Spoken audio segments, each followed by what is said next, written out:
Bonjour à tous. Aujourd'hui, les 4 pays les plus touchés par l'épidémie de coronavirus dans le monde sont 4 pays européens par rapport à leur population. Il s'agit de l'Italie, de l'Espagne, de la France et de la Belgique. Alors, nous sommes obligés de recourir à une statistique très morbide pour le constater, mais les chiffres sont indéniables. Ainsi, l'Espagne affiche aujourd'hui, selon les dernières données disponibles, 374 morts du coronavirus par million d'habitants. La Belgique, 342 morts par million d'habitants. L'Italie, 339 morts par million d'habitants. Et la France, 223 morts par million d'habitants. Bien sûr, malheureusement, ces chiffres s'alourdissent un peu plus chaque jour parce que le nombre de morts continue de croître. Une classe en dessous, nous avons le Royaume-Uni, 170 morts par million d'habitants. Les Pays-Bas, 164. La Suisse, 101. Les États-Unis, 71, même si le chiffre global est très important, mais parce qu'il y a plus de 300 millions d'habitants aux États-Unis. Et l'Allemagne, seulement, entre guillemets, 34 morts par million d'habitants jusqu'ici. Alors, il y a toujours des causes multiples pour expliquer cela. Il n'y a pas une cause unique. On sait que, par exemple, en Espagne, la désorganisation politique et administrative entre les différentes régions très autonomes d'Espagne a joué un rôle selon les autorités espagnoles et l'opinion publique là-bas. L'Italie aussi, l'Italie a tardé puisqu'elle a été touchée de plein fouet, notamment en Lombardie, dans le nord du pays, assez tôt, et qu'elle a tardé à prendre les mesures nécessaires, ce qui a permis à l'épidémie, malheureusement, de se répandre très rapidement dans le pays.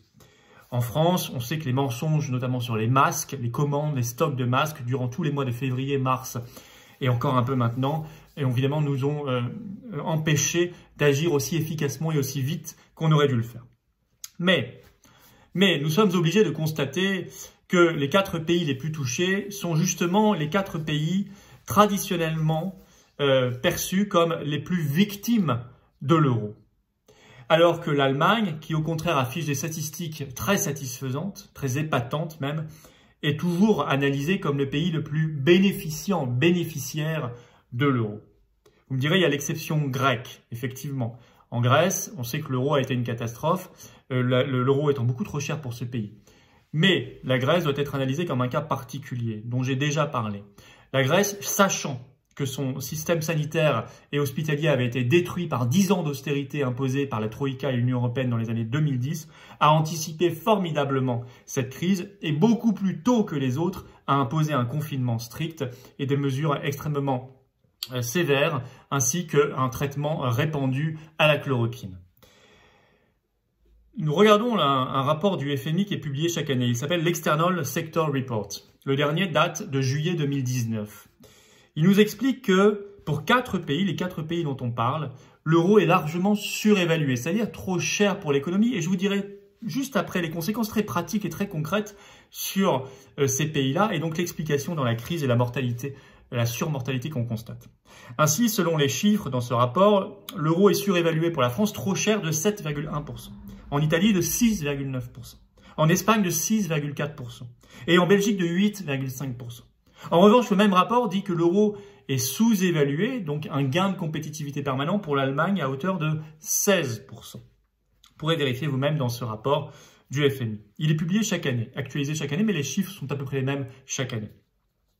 Alors, soit on considère que c'est une coïncidence, que justement ces pays pour lesquels l'euro est surévalué sont ceux qui ont les plus mauvais résultats en termes sanitaires et de santé, soit, et que l'Allemagne, qui au contraire bénéficie bien de l'euro, ait les meilleurs résultats, soit on considère qu'il y a un facteur explicatif.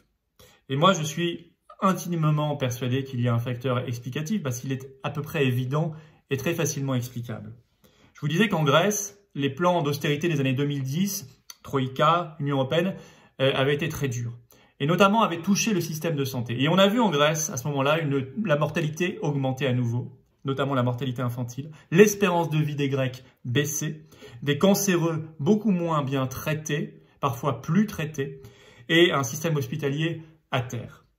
Donc on voit bien que l'austérité a des conséquences très pratiques, très évidentes, très intuitives sur la mortalité directe d'une population lorsqu'elle est appliquée. Or, l'euro trop cher pour ces 4 pays, France, Espagne, Italie et Belgique, c'est une austérité permanente. Parce que pour compenser une monnaie trop chère, quand on a un boulet accroché au pied, eh bien on compense par ce qu'on appelle la dévaluation interne, c'est-à-dire une baisse des salaires, une baisse des retraites et une austérité appliquée méthodiquement contre les services publics, notamment contre l'hôpital. Vous le savez, dans la zone euro, la Commission européenne depuis 2011, ça a été calculé, a demandé à 63 reprises une baisse des dépenses de santé. Par ailleurs, cette surévaluation de l'euro, non seulement c'est l'austérité pour les services publics, et donc aujourd'hui dans ces pays, des hôpitaux qui sont vite dépassés parce qu'ils ont perdu beaucoup de lits, parce qu'ils ont perdu beaucoup de personnel soignant et de moyens. Et ça, nous le savons en France, et c'est vrai en Italie, en Espagne et en Belgique aussi. Ça n'est pas vrai en Allemagne, où il y a beaucoup plus de lits et des moyens beaucoup plus modernes. Mais la deuxième conséquence de cet euro trop cher, c'est la destruction de l'appareil industriel dans ces pays. Souvent d'ailleurs au bénéfice de l'appareil industriel allemand. Ce sont les délocalisations d'usines. Très concrètement, ça veut dire quoi? Ça veut dire qu'aujourd'hui, on a du mal à produire des masques, on a du mal à produire des tests de dépistage, on a du mal à produire des machines de réanimation, des respirateurs. Ça, c'est une conséquence extrêmement concrète aussi d'un euro trop cher. Voilà pourquoi l'analyse doit absolument être faite. Et pour comprendre cette carte si distendue, notamment entre l'Allemagne et les autres pays d'Europe du Sud et la France. Et dans la France, on sait que la Belgique se comporte à peu près de la même manière par rapport à la France.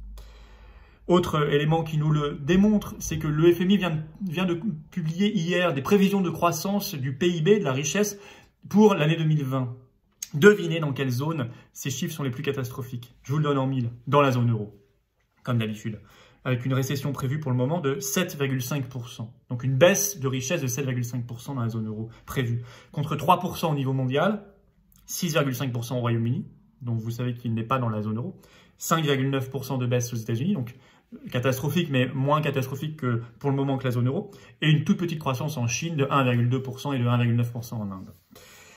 Alors, cela aura forcément des implications dans le débat politique, dans le débat idéologique, dans le débat civilisationnel. En Italie d'ailleurs, il y a une prise de conscience immense. Il y a un sondage de l'Institut Techné qui a été publié récemment, l'enquête a été faite les 9 et 10 avril dernier. Il montre que si demain il y avait un référendum sur l'appartenance à l'Union européenne, aujourd'hui, 49% des Italiens voteraient pour quitter l'Union européenne et 51% pour rester. Donc c'est vraiment 50-50. Le même institut de sondage avait fait le même sondage avec la même question en novembre 2018 et il n'avait que 29% à l'époque des Italiens qui voulaient quitter l'Union européenne. Donc 20 points de moins. Donc on voit qu'il y a vraiment une explosion de ce débat en Italie, ce qui montre qu'ils ont perçu le lien très intime, très concret, très intuitif entre l'appartenance à l'Union européenne et en particulier à un euro trop cher et les dégâts sur le système hospitalier sanitaire, les dégâts sur leur industrie et donc les dégâts en termes de mortalité. Même chose en France où le débat va s'imposer, en Espagne, en Belgique et en parallèle évidemment l'Allemagne, elle, qui a creusé le fossé considérablement depuis 20 ans qu'elle a mis en place l'euro. Je vous donne un dernier chiffre, il y en a beaucoup je sais mais ils sont importants. Depuis 20 ans, depuis la création de l'euro, la production industrielle allemande a bondi de 31% alors qu'elle a baissé de 3% en France. Voilà pour cette analyse que j'estime nécessaire pour enrichir le débat public. Encore une fois, il n'y a jamais une seule cause pour expliquer les chiffres. J'en ai donné quelques autres, il y en a encore et nous trouverons toujours des exceptions. Mais il me semble que si on ne peut pas raisonner juste et on ne peut pas prévoir le monde d'après, et la France d'après, si nous n'avons pas fait ce lien qui me semble évident entre l'euro d'à côté, l'euro trop cher pour certains pays, et donc l'austérité, les délocalisations, et donc des situations sanitaires très compliquées et de la mortalité en cas de crise. Merci beaucoup.